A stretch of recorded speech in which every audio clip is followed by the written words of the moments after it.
Hello, this is Wissam Zarqa, and today I'll continue with IELTS tasks, speaking tasks. Today it's task 3, which is abstract ideas. Let me start sharing the screen. The topic is a bit not traditional, let me say. It's about animals and animal rights and zoos. So it might be confusing for some people to talk about a topic that they are not used to talk about in real life. Maybe it would be more possible to talk about human rights, not animal rights, but this could be one of the topics in IELTS exams. So it is task 3. So here we can see animals in the zoo. Education, freedom, entertainment, research, endangered species, living conditions, habitat. When we talk about habitat, it's the place where people live or animals live. We usually use it for animals. Living conditions. Are they good living conditions or bad living conditions?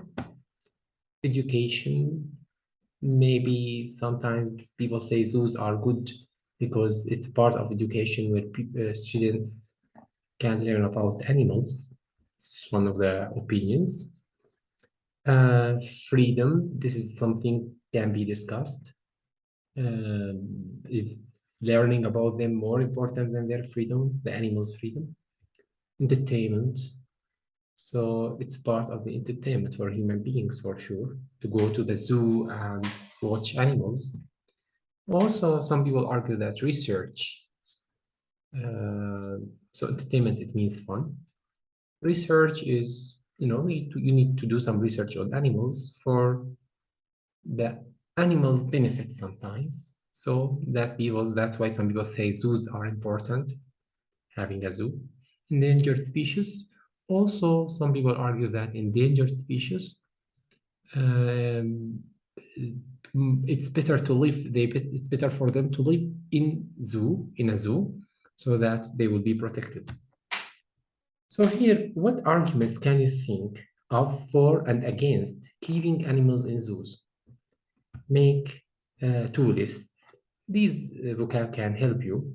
Which list reflects your personal point of view? Today, at the end of this short recording, we will learn some vocabs or some expressions that help us express our opinions clearly or use some hedging to protect ourselves. So the idea of hedging is very important. Okay. For example, if you want to talk about your opinion, you can use some expressions like, from my point of view, in my opinion, personally, I believe, my own feeling is. All of these are good. I think, I believe. Also, we can use them. There is one common mistake. Some people they say according to me. We can't say according to me. This is not accepted. You can say according to that person, according to the book, according to the research, according to the teacher, but not according to me. It's not okay, so let's not use it. Now, when we talk about other views, we say some people say. So here you are not talking about your opinion, about what some other people say. I know some people think, or I'm not convinced that. So here when we say I'm not convinced that, I will say another opinion, which might be for and I'm against, or which might be against but I'm for. So I can say it to say that I'm aware of that opinion, but I don't believe in it. So in an argument, this is a good technique, so that you say, yeah, I know, even without anyone saying that, I know it and I'm not convinced. It's not enough for me. As for the argument that blah, blah, blah, it's a weak argument or it's not valid because this is how we can use it. So these expressions are very important when you want to agree or disagree with something. And this is a very common question in speaking. Do you agree or disagree? And you have to give reasons. The questions we have, this kind of topics. So again, let me remind here. In speaking part 3, the examiner will ask you about more abstract aspects of the topic. Work, take turns to if, but in the exam, we don't have follow-up questions for this kind of question. It's for task 2 anyway. So let's explain these questions. Animals and humans. In what ways are humans different from other animals? It's a tricky question from other animals, like humans and animals are similar, but there are differences. So you can say, you can just disagree completely and say, I don't think any similarities between humans and animals, they are completely two different things, or you can just talk about similarities anyway, or differences. We talk about mind, the ability to speak and such things. You can give examples. What are the main roles of animals in your country? This also might be a confusing question. What do you mean by roles of animals? Okay, for example, in Syria, an animal became a president. Okay, but this is not meant here anyway. Roles of animals in your country. You can talk about them as a source of food. You can talk about them as, for example, if their leather is used or their wool is used for clothing. You can talk about what? You can talk about entertainment. They are used just for entertainment, like pets. We talk about pets. Generally, we can speak about three kinds of animals, like wild animals, farm animals, and pets.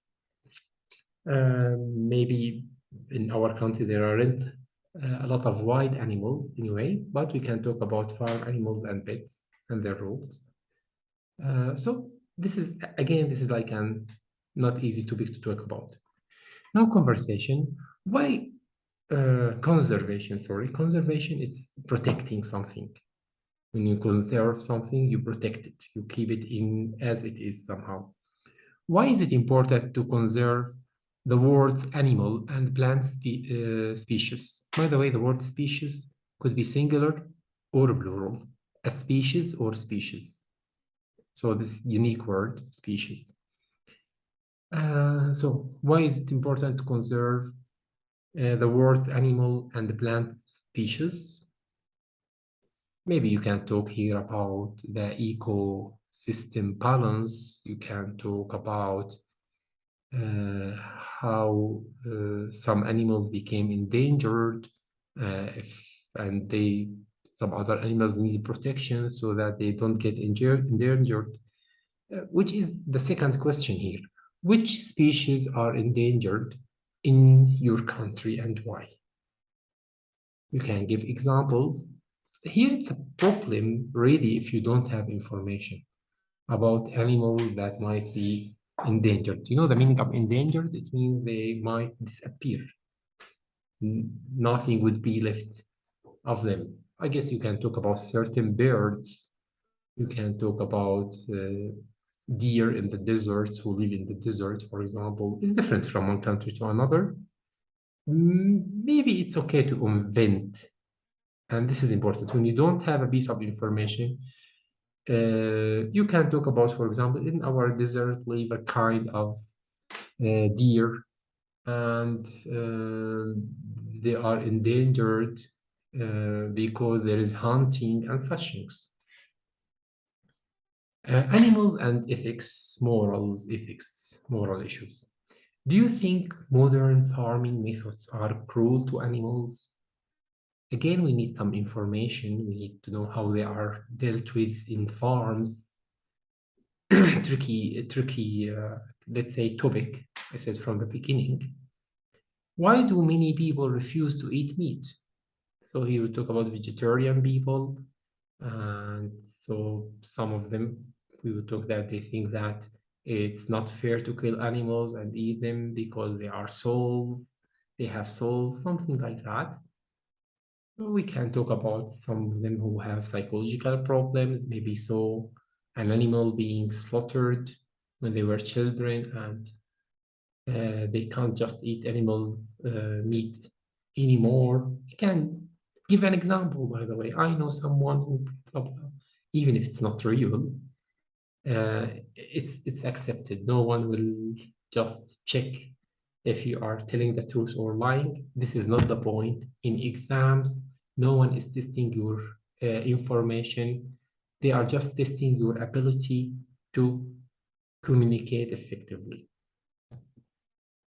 Now we come to the vocab we should learn. Here there are two ideas, hedging and boosting. Boosting, it means you try to make the idea stronger. Let me just make it bigger here. So we can use a range of expressions, many expressions, to make an opinion stronger or weaker in an essay. So here it's about writing, but also we can use it in speaking. Hedging phrases and words make our opinion more cautious and show we are not sure. Life today is possibly more stressful than 50 years ago. So if I don't use possibly, the sentence is okay. Life today is more stressful than 50 years ago, but I say it as a fact.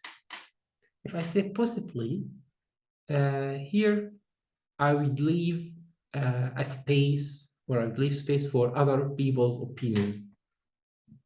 Posting phrases and words make our opinion stronger. Example, certainly comparing ourselves to others adds stress to our life. A very nice sentence, by the way. A very true, let's say a really true sentence. Certainly comparing ourselves to others adds stress to our life. So here we have a simple exercise. We have to classify these words into hedging or boosting. So hedging makes the meaning weaker but protects you, that you agree that there are other opinions. Boosting is the opposite, just you want to make the sentence stronger. For example, here, clearly, it should be something clearly. I guess this is boosting. Definitely is boosting. So sure. Is believed, whenever you use passive, this is hedging. Is believed, is thought. So it's not I believe. Even I believe is like somehow hedging, but is believed is a stronger form of hedging. Is thought, may, might, both of them are hedging. No doubt that, for sure, this is boosting. No doubt. Surely, this is boosting. So we have here possibly and certainly, yeah. Possibly for hedging and certainly for boosting. Okay, let's have some examples here and see how they are used. So here, for example, choose the best way to complete the sentences. Do you agree or disagree with each one? Clearly, or no doubt that being a doctor is one of the most stressful jobs. I guess here what makes us choose the right answer is the comma. After that, when we use that in this way, we don't have a comma. So it should be clearly. Being a doctor is one of the most stressful jobs. It is believed, or it might, young people. So after might, we need a verb. So it doesn't work like this. It is believed. Young people, here there is a that is omitted, so we can say that or not. It is believed young people want to be rich and famous. Family life might or is thought to be. Can we say might to be? No. After might, we need a verb without to, a base form. So here, family life is thought to be more stressful than work. Okay, interesting. There is may or there is no doubt. So we can't say is may. They don't come together like this. And after may, we need a verb. Here, there is no verb. So there is no doubt that coursework shows a student's ability better than an exam. Okay, interesting sentence. Number 5, hard work might or surely be, we can't say surely be, but we say might be, more important than luck in being successful. After surely, we need a sentence, subject, verb. So, may, surely, pressure is one. So, again, after may, we need a verb. Here we have noun. Surely, pressure is one of the biggest health concerns in the modern world. Number 7, there may or clearly be less stress. So there may be less stress. Here we have be, so we have may before it. Usually we use be after may and can and could model auxiliaries. Or yeah, this is how we call them, model verbs. There may be less stress in the modern world than in the past. Could be. There is believed a lot, or there is definitely a lot. So we can't say there is believed a lot. There is definitely a lot of pressure on young people to go to college. So these expressions are very useful. We can use them whenever we want to express opinion. Okay, so it would be good if we master 2 or 3 of them, and it's not necessary that we use all of them, but it's good to use some of them, 2 or 3. That would be very helpful. I would just would like to remind you of these expressions when you want to express your opinion. From my point of view, in my opinion, personally, I believe, my own feeling is, all of this, by the way, is hedging. Some people say, I know, some people think, I'm not convinced that. As for the argument that, here when you want to just say what other people think, most probably to disagree with, not to agree. So that was it.